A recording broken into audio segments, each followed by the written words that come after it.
All right, if you are looking at any of these videos, hopefully you have gotten a chance to catch some of them. I am going to let you guys see all these questions. So if you need to screenshot any of these, feel free to screenshot them.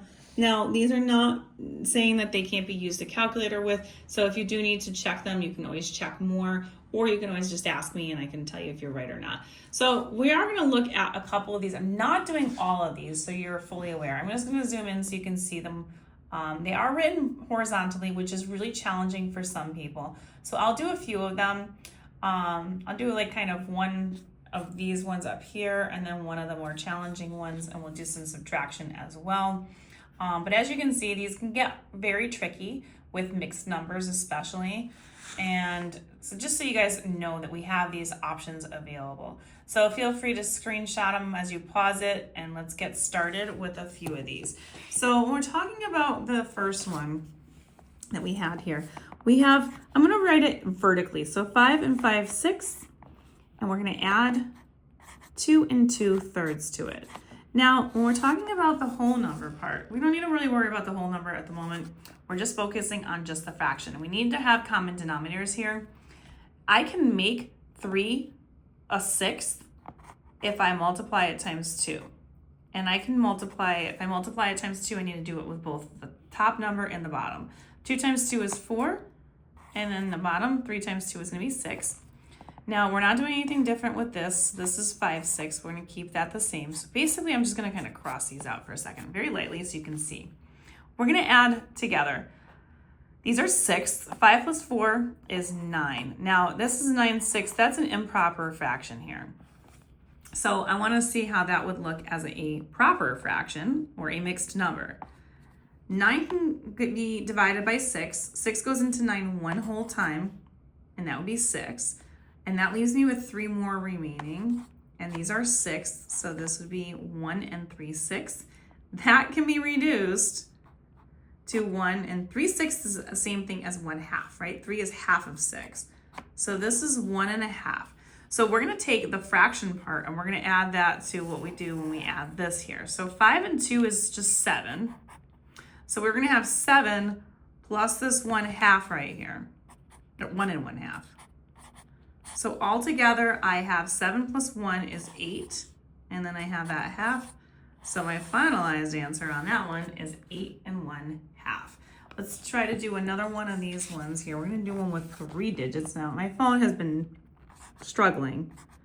My battery is low, and I'm gonna try to get what I can get done here for the night. So here is one of the problems that was on that page there. As you can see, it's a 3-digit number. So we're gonna take a look at this.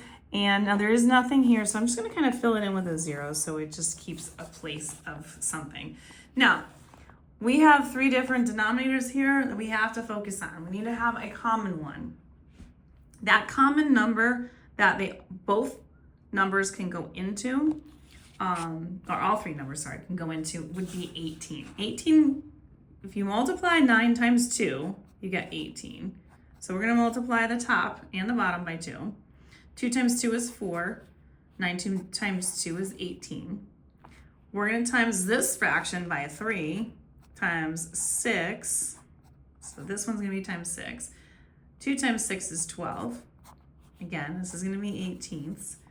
And then down here, 6 times 3, top and the bottom, is gonna be 18ths, and then 5 times 3 is 15. All right, so now like these are kind of gone because you've rewritten them here. Now they're all gonna be 18ths, so we have 18ths here, and then we're just going to add together. 4 and 12 is 16, and then we have 16 plus 15, and when we do 15 plus 16, you're gonna end up with a total of 31, which is all fine and good. But now it's an improper fraction.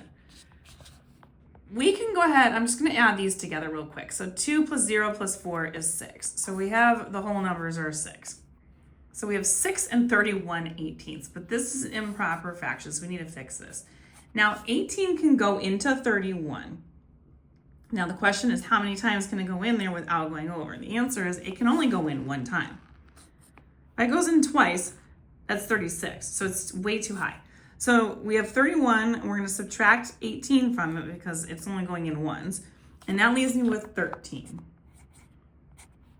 And 18ths is what we're talking about. So we have this 1 and 13 18ths, and we're going to add that to the 6. So 6 and 1 is going to be 7, and then that would be 13 18ths. And that would be my finalized answer for that one. If you want more questions like these, find them on my YouTube, Instagram, and TikTok at U1 Algebra. All of these are going to be located in the GED playlist. You can also find more in the fractions playlist. And don't forget to share, like, and follow me for more.